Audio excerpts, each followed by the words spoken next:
आज बड़े ही सौभाग्य की बात है। आज बड़े ही अजीब सा विषय है जो सभी के जीवन में काम आएगा। तो आप सभी श्रोतागण, दर्शकगण व पधारे हुए सभी को आत्माओं की ओम नमो नारायण करता हूँ व नमन करता हूँ। आत्मा ईश्वर का अंश है, इसे सभी आत्मा महान होते हैं। अपनी महानता को पहचाने। जीवन क्या है, इस विषय पर आज चर्चा है। जीवन बहुत गहरे सूत्रों में, जीवन हम लोग अपने हाथों से लिखते हैं, मिटाते हैं। देखिए, जीवन दो पक्षों में बटा हुआ है। एक पक्ष है परिस्थिति, दूसरे पक्ष है मनस्थिति। तो परिस्थिति बस जो जीवन को हम फैलाते हैं वो हमें दुख का घर बनाता है, लेकिन मनस्थिति में प्रवेश करते हैं तो जीवन स्वर्ग बन जाता है। छोटे छोटे उदाहरण बताऊं। आप परिस्थितियों को बजाय मनस्थितियों को ऊपर उठाएंगे।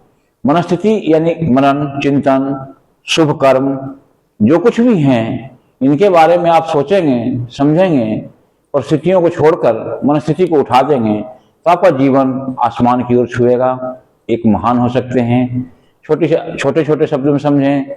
मान लिया जाए कि एक व्यक्ति तस्कर है, बहुत कम मेहनत, परिस्थिति उसकी इतनी बड़ी हो जाती है, एसी, कार, बंगले, ना जाने कितने लोग सलामी ठोकते हैं, लेकिन अंदर से डरा हुआ है। वो परिस्थितियों को बढ़ाया हुआ जीवन, परिस्थिति बस जीने वाले व्यक्ति वो जीवन को साकार नहीं, निराकार बहा देता है, मिट्टी में खो देता है। कैसे? ये परिस्थितियों को बढ़ा दिया है। और एक आईएएस है, मनस्थिति के साथ अपनी दुख दर्द, जितने भी आईएएस या बड़े रैंक पे गए हैं, वो बड़े ही परिश्रम के साथ, दुख के साथ, बहुत संघर्ष करने के साथ, क्योंकि परमात्मा बिना पसीने के कोई ऊंचाई पद नहीं देता। अब प्रकृति जो परिस्थिति है वो बहुत कम मेहनत में बहुत जल्दी खुश हो जाती है और बहुत ज्यादा दे देती है, उसको संभालने के लिए परेशानी होती है। लेकिन एक मनस्थिति से ऊपर उठा हुआ आईएएस के लिए 10, 20, 50 लाख रुपया, करोड़ रुपया, 2, 4, 10, 20, 50 लोग 24 घंटे हमेशा होते हैं। उनके पास किसी परिस्थिति को बिगाड़ने वाले नहीं होते। लेकिन अगर यदि कोई अपराधी का, उनके पास पैसा तो बहुत होता है, लेकिन उनको संभालने वाला, जीने वाला कोई नहीं होता है। इसलिए परिस्थिति के साथ जो समझौता किया, पर डालता गया, परिस्थितियों को सिकोड़कर मनस्थितियों में प्रवेश करता गया, उसका साकार जीवन बहुमूल्य जीवन होता है। और जिसने परिस्थिति को बढ़ाया, मनस्थिति को गिराया, उसका जीवन एक निराधार हो जाता है, किसी प्रकार का नहीं होता।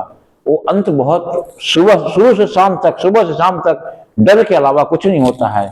इसलिए भय, बस जो परिस्थिति बढ़ाती है भय, और मनस्थिति बढ़ाती है स्वतंत्रता, अभय। तो अभयता में जो प्रवेश कर जाते हैं, भक्ति के पहले सूत्र है कि भयता को अभयता में प्रवेश करें, यानी परिस्थितियों को सिकोड़कर मनस्थिति में प्रवेश करने के बाद विराट रूप में हो जाते हैं। वो व्यक्ति एक ही के नहीं होते, हजारों आत्माओं के दिलों पर राज करने वाले होते हैं, हजारों को प्रेम देने वाले होते हैं, हजारों के घर के चूल्हा जलाने वाले होते हैं, हजारों के अंदर तृप्ति भाव देने वाले होते हैं। उनका जीवन एक संकेत बन जाता है। लेकिन परिस्थिति बस चाहे किसी विषय पे चले जाए, थोड़े मेहनत करके परिस्थिति को बढ़ाने में जो लग जाते हैं, उनका जीवन हमेशा के लिए नरक बनता जाता है। चाहे वो कोई भी हो, किसी व्यक्ति, समाज विशेष की बात नहीं करता हूँ, मनस्थिति से उठे हुए लोग, जिनकी जितनी ज्यादा मनस्थितियां उठती है, परिस्थितियां छोटी होती जाती है। हमारे यहाँ पाणिनि ऋषि, जिन्होंने व्याकरण के पहला सूत्र लिखा, उन्होंने सिर्फ लंगोटी पहन करके भजन की तपस्या करते थे। उनके पास तो बहुत बड़ी विशाल सत्ता थी। चाहे जितने संत महंत हो, जितने लोग हो गए महान महान, चाहे रविन्द्रनाथ टैगोर जी हो, चाहे राजा जनक हो, चाहे राजा दशरथ हो, अपनी मनस्थितियों को उठाया, परिस्थितियों को दबाया, और उतने उतने ऊपर उठ जाते हैं। जो जीवन परिस्थिति मनस्थितियों को संबंध का जीवन है, लेकिन परिस्थिति मनस्थिति से उठने के बाद मनस्थिति में प्रवेश करने वाले का जीवन जीवंत बन जाता है। वो जीवन नहीं, एक संकेत बन जाता है। वो एक जिंदगी नहीं, जिंदगी एक जीवन के एक बहुत बड़ी ऊंचाई की सीढ़ी, जिसके सफलता के सोपान पर चढ़ जाते हैं। जड़ता की मोह छूटकर मंजिल की तलाश करने लगता है। लेकिन परिस्थिति वाले व्यक्ति जड़ता की मोह में फंसे रह जाते हैं, वो जड़ता को संभालते जाते हैं, गाड़ी घोड़ा। एक उदाहरण बताता हूं। एक डॉक्टर के पास गाड़ी नहीं हो तो भी जो पेशेंट आएगा गाड़ी में बैठा के ले जाएगा, लेकिन आप गाड़ी लेकर के ले लेंगे। अब तो बैटरी गई, बीमा गया, सफाई करो, झाड़ू लगाओ, पोछा लगाओ, वो आपकी गाड़ी नहीं, आप उसके नौकर हैं। लेकिन डॉक्टर एक गाड़ी का मालिक है, आपकी गाड़ी है लेकिन वो बैठ के जाता है, वही आपको झाड़ू पोछा लगाएंगे।